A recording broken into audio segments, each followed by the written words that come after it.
So yun nga mga minamahal nating kababayan, ito po yung update natin dito sa NLEX SLEX Connector Project. Ayan, shoutout po sa ating mga kababayang OFW, ang bayani sa makabagong panahon.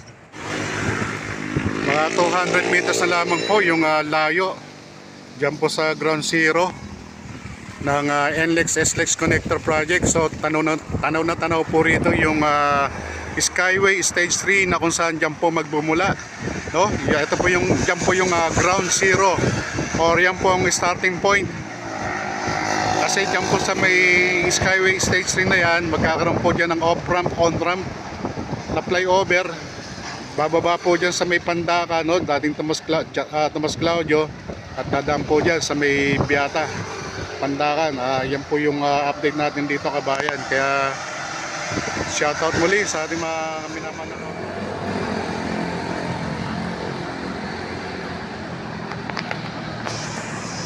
Alright kabayan, isang magandang araw po muli sa inyong lahat. Luzon, Visayas, Mindanao, kamusta po kayo? Outside Metro Manila, outside Philippines, sa ating mga kabayang OFW, kamusta po kayo, no? Naway nasa mabuti po kayong kalagayan. So ito po, mag-update po muna tayo muli, no? Ito po yung ground zero ng NLEX SLEX Connector Project, starting point ng on-ramp, off-ramp flyover going to C3 Road, Caloocan City, no?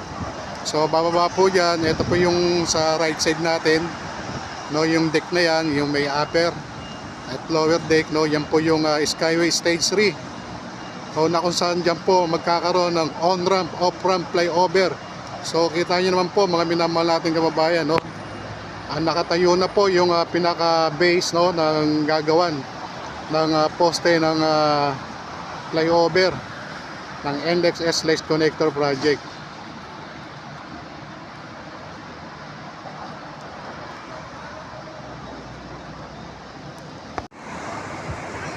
So muli, no, ito po yung update natin, kabayan. No, napaka-init ngayon ng sikat ng araw dito dahil pero balita ako may bagyo pa rin po tayo sa PAR, no? So ito kabayan, no, yung mga puno dyan, no, sa likod po ng mga puno na dyan, no, may mga na-clearing na po dyan, no? So may mga heavy equipment na rin po sa likod ng mga puno na yan, kasi yung sa likod ng puno yan may creek, no, may creek na maliit going to Pasig River. So ito po yung ano natin ngayon, yung update natin dito sa lugar ng Pandakan area.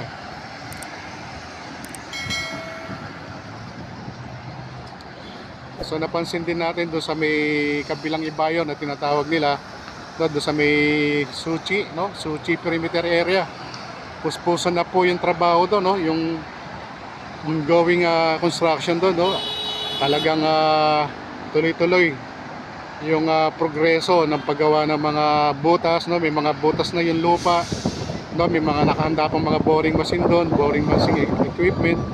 Kabayan, talagang napapansin nyo, talagang tuloy-tuloy ang gawain, no? At malapit na po, no, maglagay din ng poste dyan sa may Pasig River, mga minamahal nating kababayan.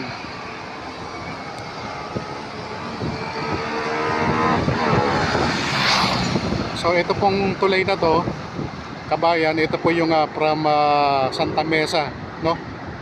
Santa Mesa to Pandakan, mga minamahal nating kababayan.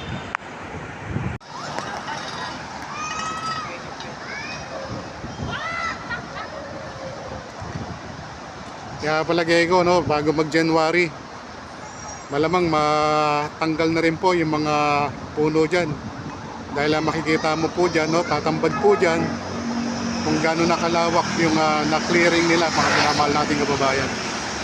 So shoutout po sa ating mga kababayang OFW, mga kababayan natin na dati nakatira rito. Kamusta po kayo? Naway nasa mabuti po kayong kalagayan.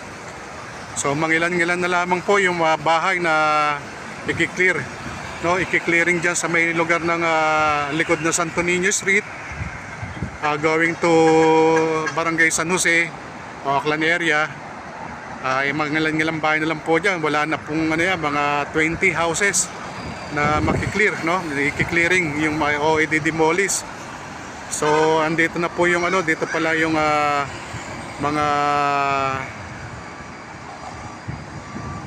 tirahan na mga magigiting natin manggagawa, no? Kasi magbe-break time na rito, no?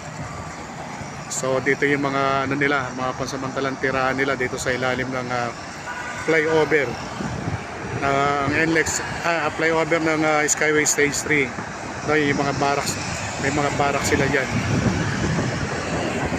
So abangan po natin dito, no, yung gagawing off-ramp home run na flyover, no, idudugtong dito. Ayan, no. Ayan, idudugtong dun yan, no. So may mga pile na po, no, may mga columns na mga nakatayo rito.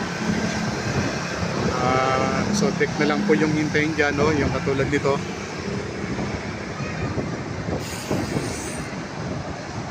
Kaya yan po yung abangan po natin. So napaka-smooth po ng daloy ng trapiko sa Skyway Stage 3. Ayan, o, tingnan nyo. Napaka-bilis ng daloy ng traffic. Yan po sa ibabaw ng Skyway Stage 3. So sa kabila, no, sa kabilang dito lang sa may parting left side natin, kabayan, andito naman makikita yung project ng North-South Commuter Railways. So inuumpisa na rin dito, kabayan. Ayan, pansin nyo, may mga equipment na po rito, may mga backhoe, may hydraulic breaker. So ito po yung dating Pandakan PNRC station. So ito po yung update natin, mga minamahal natin kababayan.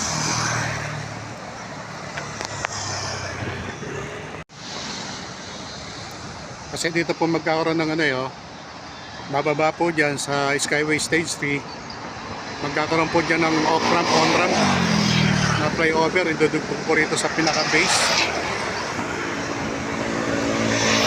So ito po yung update natin dito po sa may Pandakan area. Ito po yung dating ito po, Tomas Claudio po ito, mga minamahal nating kababayan.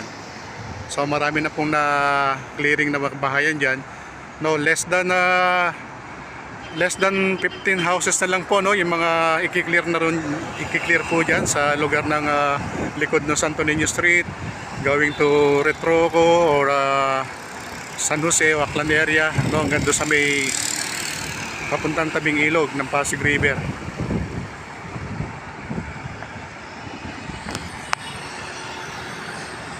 So muli, ito po yung update natin. Hanggang sa muli, Romeo Talk TV po. Sa mga hindi pa po nakapag-subscribe dyan, please like and share po and subscribe po sa ating munting channel para at least maging updated din po kayo sa bawat upload na gagawin natin. Minamahal natin kababayan. So once again, mabuhay Pilipino, mabuhay Pilipinas. God bless us all. God bless Philippines. To God be the glory. Thank you so much. Bye-bye.